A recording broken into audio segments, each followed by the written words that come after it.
Good morning students, BSc third year. हम पढ़ रहे हैं फिफ्थ यूनिट, जो कि है जो फिफ्थ यूनिट है मैंने आपको लास्ट में टॉपिक करवाया था, उसमें हीमोग्लोबिन मायोग्लोबिन, ठीक है, उसके बारे में हम बेसिक पढ़ चुके हैं, किस तरह की फंक्शनिंग होती है और किस तरह से हीमोग्लोबिन का काम है ट्रांसपोर्ट का या फिर परिवहन का, ठीक है, और भंडारण का भी कार्य करता है। तो मैंने आपको संरचना वगैरह बता दी है, इसकी जो फंक्शनिंग है, कार्य प्रणाली है, उसके बारे में थोड़ा बहुत आपको बताया था। आप अभी ये टॉपिक अभी चल रहा है तो उसी को हम फर्दर आगे देखते हैं। तो देखिए, मैंने आपको प्रीवियस सेक्शन में जो बताया था वो टॉपिक चल रहा था, उसमें हमने देखा था डीऑक्सी हीमोग्लोबिन और ऑक्सी हीमोग्लोबिन क्या है, ठीक है। जब तक हीमोग्लोबिन में ऑक्सीजन की मात्रा नहीं जुड़ती है, देखिए एक हीमोग्लोबिन के पास कह सकते हैं कि इतनी पावर है कि वो एक ऑक्सीजन को अपने साथ जोड़ सकता है, ठीक है।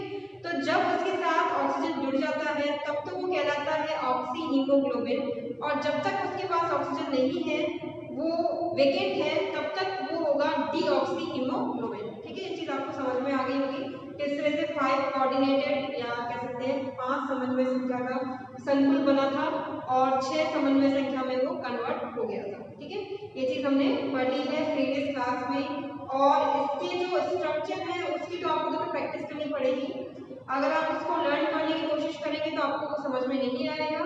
आप प्रैक्टिस करें 2-3 बार बनाने की, तब वो आप आसानी से उसको बना पाएंगे, ठीक है। तो जो हीमोग्लोबिन है, जैसे आपको बताया था, हीमोग्लोबिन ऑक्सीजन को कैरी करता है, आगे लेके जाता है, किसके मध्य, देखिए लंग से टिश्यू तक, फेफड़ों से ऊतकों तक ब्लड के रक्त के द्वारा जो हीमोग्लोबिन है वो ऑक्सीजन को आगे परिवहन करता है, उसका ट्रांसपोर्ट का काम करता है, ठीक है।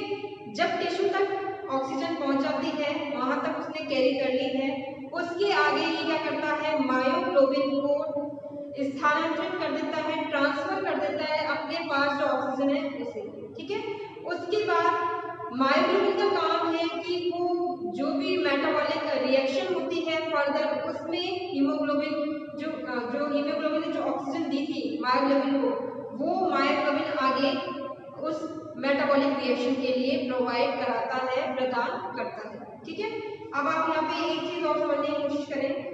पहली चीज तो ये हो गई कि हीमोग्लोबिन हमेशा अपने पास ऑक्सीजन को नहीं रखता, वो ट्रांसफर कर रहा है मायोग्लोबिन को, और मायोग्लोबिन आगे मेटाबॉलिक रिएक्शन के लिए प्रोवाइड करता है इस ऑक्सीजन को, ठीक है।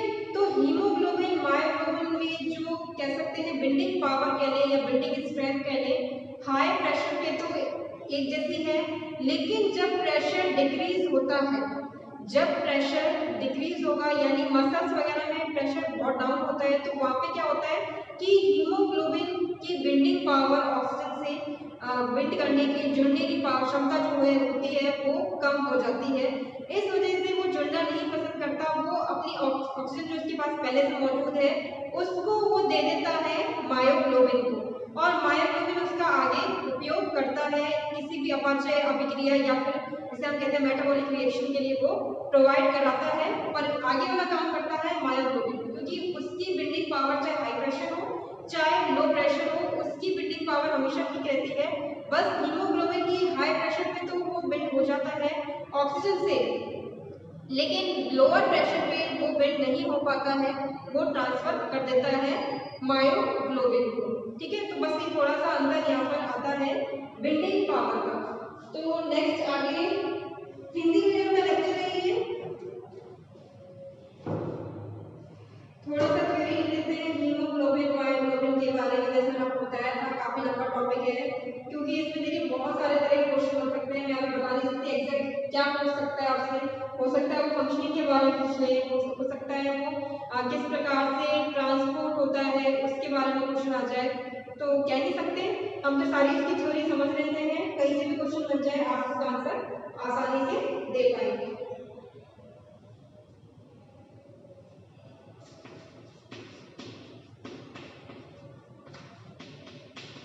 जो हमारा टॉपिक चल रहा है वो है हीमोग्लोबिन तथा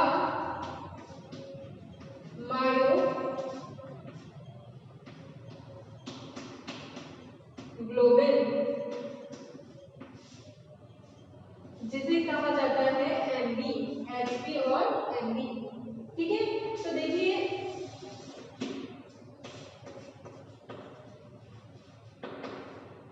जैसे मैंने आपको बताया कि हीमोग्लोबिन स्टार्टिंग में क्या होता है, हीमोग्लोबिन ब्लड के द्वारा जो रक्त है उसके द्वारा फेफड़ों से ऊतकों तक ऑक्सीजन को परिवहन करता है। आगे जहाँ पर कह सकते हैं मसल्स वगैरह में जहाँ पर दाब निम्न होता है वहाँ पर वो ऑक्सीजन को स्थानांतरित कर देता है किसे, मायोग्लोबिन को। मायोग्लोबिन आगे उस ऑक्सीजन का प्रयोग करता है या फिर कह सकते हैं प्रोवाइड कराता है उस ऑक्सीजन को जब किसी अपाच्य अभिक्रिया की में ऑक्सीजन की आवश्यकता होती है तब। ठीक है, तो लिखें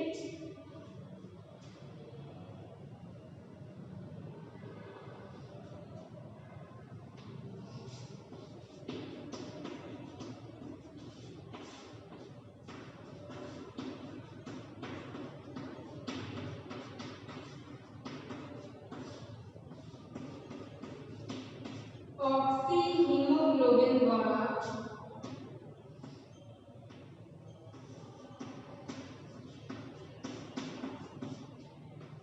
ऑक्सी हीमोग्लोबिन द्वारा O2 का परिवहन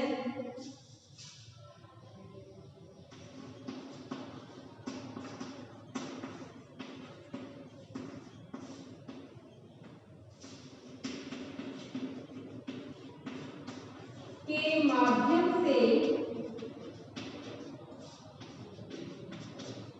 रुधिर के माध्यम से फेफड़ों से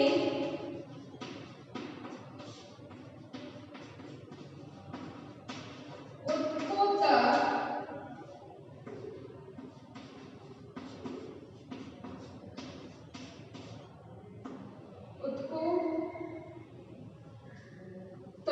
होता है।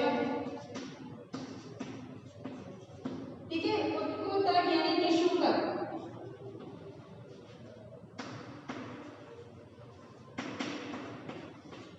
अब आगे देखिए, ऊतकों तक जब ऑक्सीजन जो है परिवहन हो चुकी है ऑक्सी हीमोग्लोबिन के द्वारा, इसके आगे ऑक्सीजन जो है ऑक्सी हीमोग्लोबिन से मायोग्लोबिन को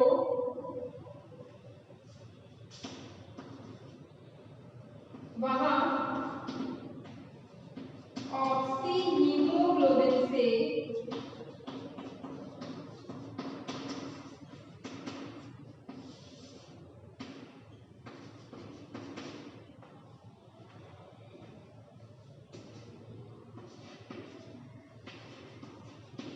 मायोग्लोबिन को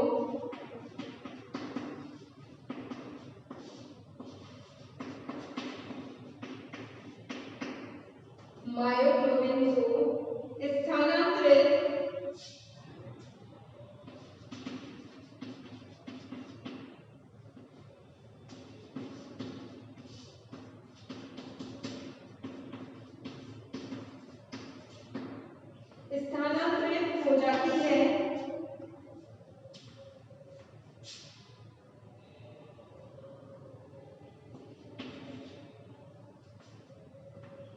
मायोग्लोबिन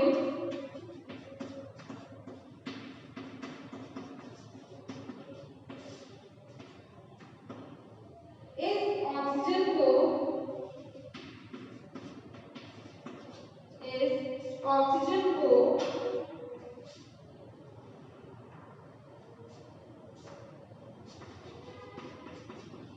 ऊतकों में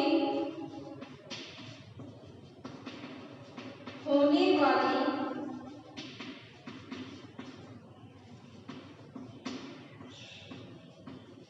अपाच्य अभिक्रिया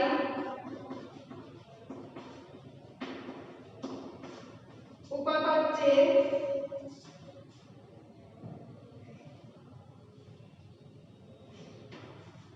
जिसे मेटाबॉलिक कहा जाता है।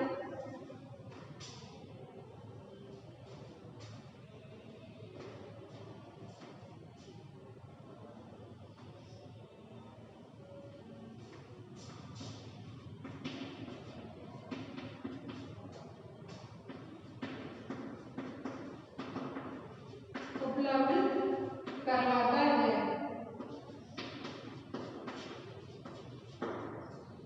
ठीक है, तो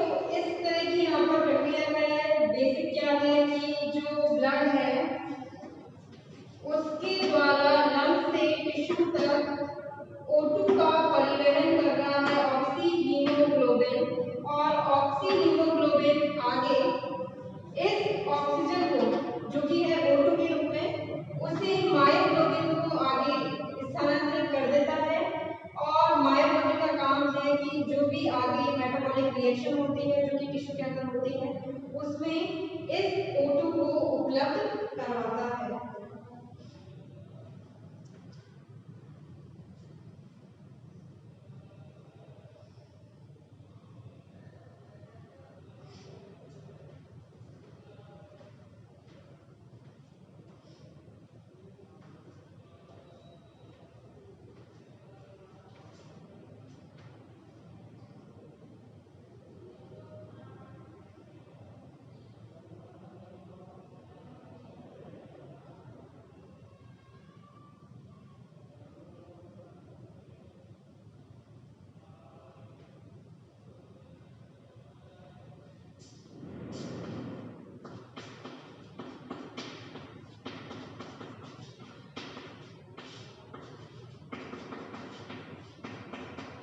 आगे मायोग्लोबिन के लिए निम्न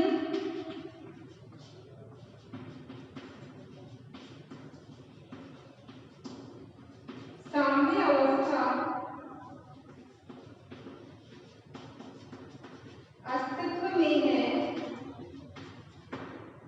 ठीक है, अब देखिए मायोग्लोबिन के साथ यानी एमबी के साथ O2 जुड़ गया और इस प्रकार से ये अभिक्रिया संपन्न हुई और यहाँ पर आ गया MbO2। ठीक है, यहाँ पर इन दोनों का कॉम्बिनेशन हो गया MbO2। और अगर साम्य अवस्था स्थिरांक की बात करें, ऐसा करें इससे आप इसको नोट करें, फिर आगे हम कैलकुलेशन इस रिएक्शन से करते हैं कि किस प्रकार से प्रतिशत निकाल सकते हैं। मायोग्लोबिन के पास कितना ऑक्सीजन है,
ठीक है। अब आगे कैलकुलेशन करते हैं इसकी।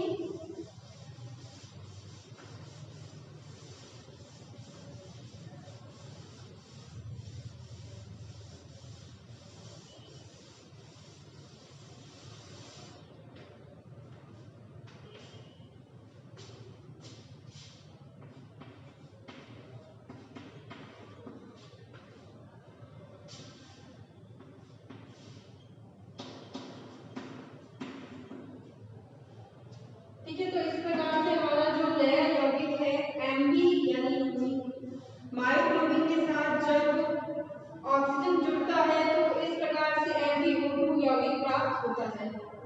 आगे देखिए, यदि के साम्य अवस्था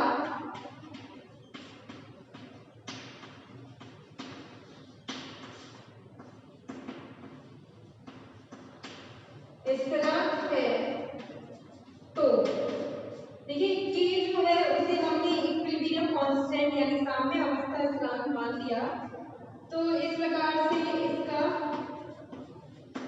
कंसंट्रेशन और Mb और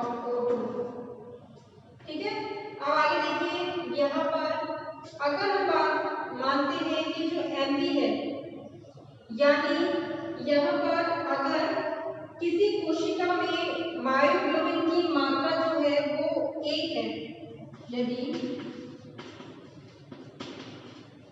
कोशिका में मायोग्लोबिन की मात्रा कितनी है, हम मान लेते हैं कि किसी कोशिका में मायोग्लोबिन की मात्रा 1 है और m वह संख्या है जितने मायोग्लोबिन के साथ ऑक्सीजन जुड़ा हुआ है। m मायोग्लोबिन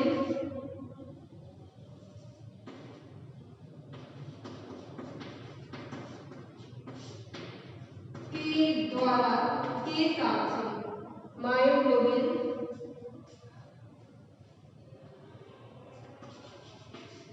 की मात्रा है जिसके साथ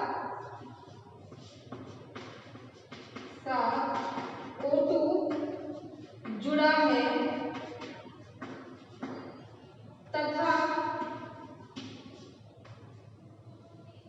P ऑक्सीजन का आंशिक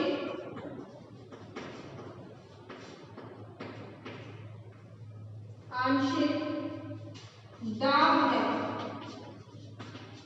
तो अब देखिए, हमने मान लिया कि कोशिका के अंदर जो मायोग्लोबिन है उसकी मात्रा अगर हम मान के चल रहे हैं कि उसकी मात्रा या फिर सांद्रता जो भी है वो 1 है और m जो है मायोग्लोबिन की वह मात्रा है जिसके साथ जुड़ा हुआ है O2 और P ऑक्सीजन का आंशिक दाब है। तो जो ये K है जिसे हम कह रहे हैं कि ये है साम्य अवस्था स्थिरांक, इसे लिखा जा सकता है कुछ K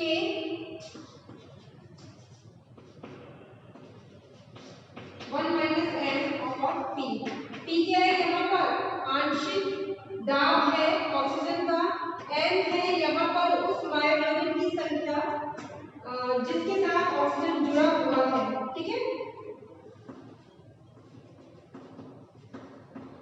ये सांद्रता है, मात्रा बल्कि सांद्रता लिखते हैं। ये फॉर्मूला बनता है, इसका फॉर्मूला ये है, ये फॉर्मूला दिया गया है K = m और नीचे दे रखा है ब्रैकेट में 1 माइनस m ब्रैकेट के बाद P। ये फॉर्मूला होता है जब कोशिका में माना जाता है कि सांद्रता मायोग्लोबिन की है 1 और m मायोग्लोबिन की वह मात्रा होती है जिसके साथ ऑक्सीजन जुड़ा हुआ है और P है ऑक्सीजन का आंशिक दाब। तब साम्य अवस्था स्थिरांक के लिए जो फॉर्मूला बनता है वो इस प्रकार का फॉर्मूला आता है। अब इसको सॉल्व करने के बाद हम m की वैल्यू को फाइंड आउट करेंगे कि m की वैल्यू है मायोग्लोबिन की वह मात्रा जिसके साथ ऑक्सीजन जुड़ा हुआ है। कैसे सॉल्व करेंगे, बस हमें m जो है उसे एक साइड लेके आना, बाकी वैल्यू को हमें दूसरी साइड लेके जाना। तो सबसे पहले तो इसको नोट करें,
क्योंकि हमें m जो है उसे एक साइड लेके आना है, तो इसे आप सॉल्व करें।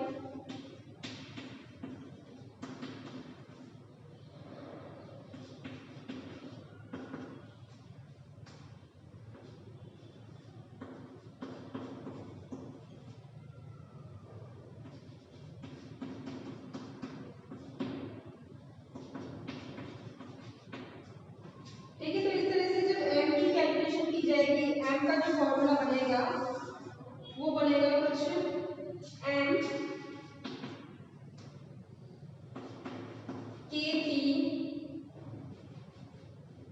kp1। अच्छा, यहाँ पर देखिए कैलकुलेशन एक मिस्टेक कर दी मैंने, kp यहाँ पे इंटू हुआ, kp यहाँ पे भी तो इंटू होगा। ठीक है, अब इसको इस साइड लेके जाएंगे तो यहाँ पर ये p आ जाएगा। इसी तरह से हम कॉमन लेंगे तो m कॉमन आ जाएगा, इसके साथ kp रह जाएगा और यहाँ पर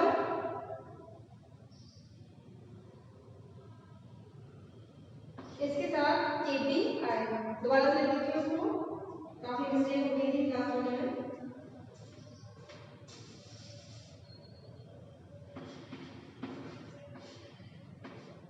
वन प्लस के पी, पी है आंशिक दाब ऑक्सीजन का, के है साम्य अवस्था स्थिरांक, जबकि एम है मायोग्लोबिन की वह मात्रा जिसके साथ जुड़ा हुआ है ऑक्सीजन। ठीक है, ये जो समीकरण है वह समीकरण दिया गया है मायोग्लोबिन के लिए, तो इस समीकरण को हम लिख सकते हैं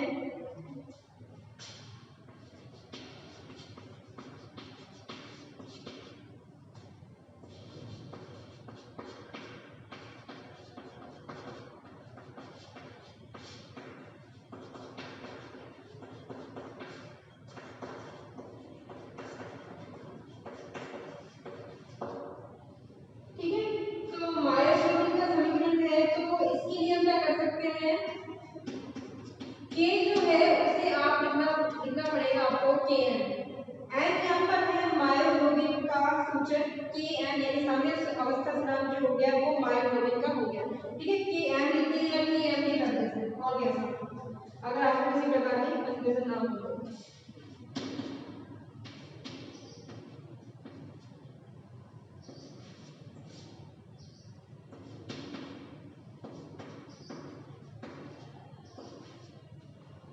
ठीक है, तो ये हमारे पास फाइनल इक्वेशन आ गई है, इसे आप नोट करें। बस आपको देखिए एक इक्वेशन तो आपको लर्न करनी पड़ेगी, क्योंकि ये वाली जो इक्वेशन है वो दी गई इक्वेशन है कि इस प्रकार से समीकरण बनता है जब हम साम्यावस्था स्थिरांक बात करते हैं।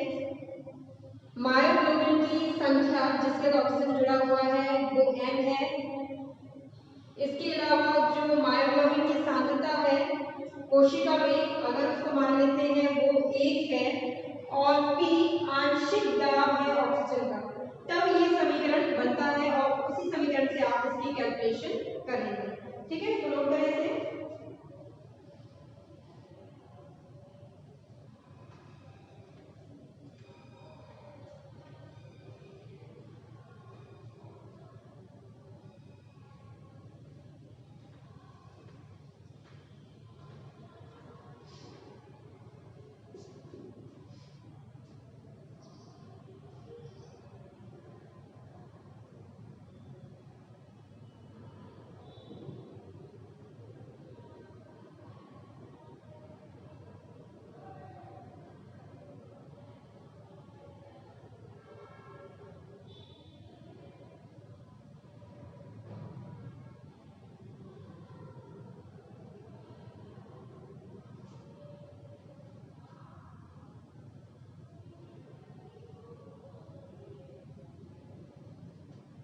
यहाँ पर जो इक्वेशन है दोबारा से बता रही हूँ, मायोग्लोबिन के लिए हम इक्वेशन की बात कर रहे हैं, मायोग्लोबिन का ही सॉल्व कर रहे हैं। अगर ये मायोग्लोबिन ना हो, हीमोग्लोबिन की बात की जाए तो हीमोग्लोबिन के बारे में हम नेक्स्ट आगे देखते हैं, बस उसका सिंपल सा आपको इक्वेशन लिखना होगा। तो पहले तो आप इसको नोट करें, उसके बाद नेक्स्ट है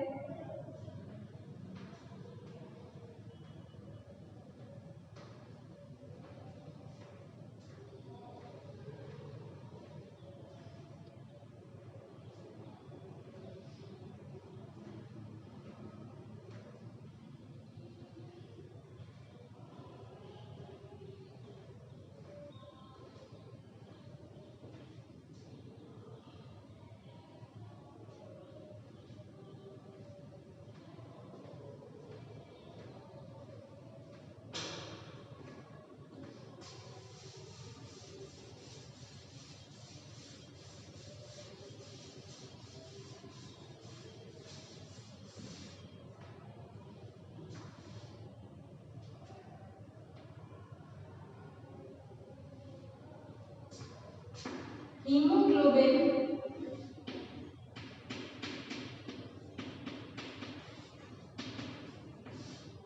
जिसमें 4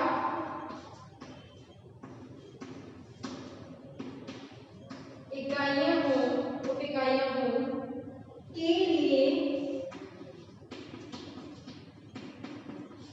निम्न संबंध होता है। ठीक है, तो ये जो संबंध है वो था ऐसी सिचुएशन में जहां पर हमने मायोग्लोबिन की बात की थी, लेकिन अगर मायोग्लोबिन ना हो और हीमोग्लोबिन हो तो इस वाली इक्वेशन को हम लिखेंगे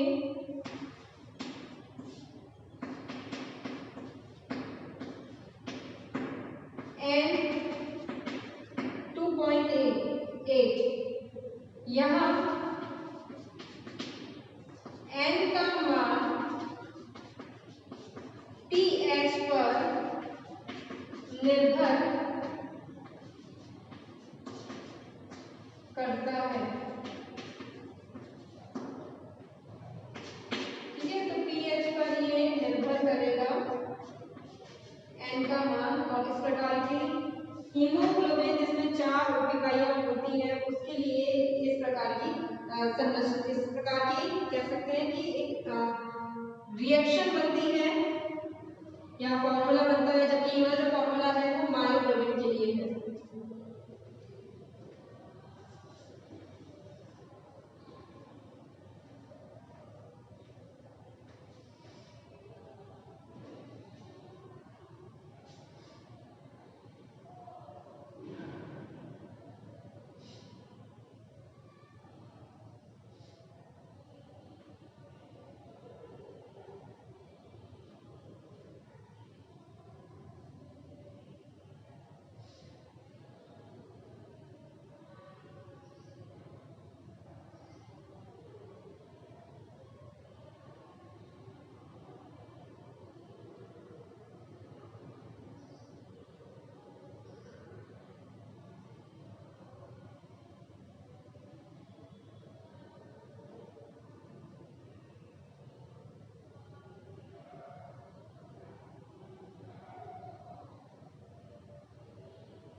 ठीक है, अब नेक्स्ट क्लास में हमारा टॉपिक रहेगा जिसके बारे में मैंने आपको स्टार्टिंग में इस लेक्चर की स्टार्टिंग में बताया था कि हम पढ़ेंगे हीमोग्लोबिन मायोग्लोबिन की बंधनकारी क्षमता के बारे में, और उसे हम समझेंगे ग्राफ के साथ किस तरह से ग्राफ बनता है और हीमोग्लोबिन मायोग्लोबिन में किस प्रकार की बंधनकारी क्षमता होती है ऑक्सीजन के साथ।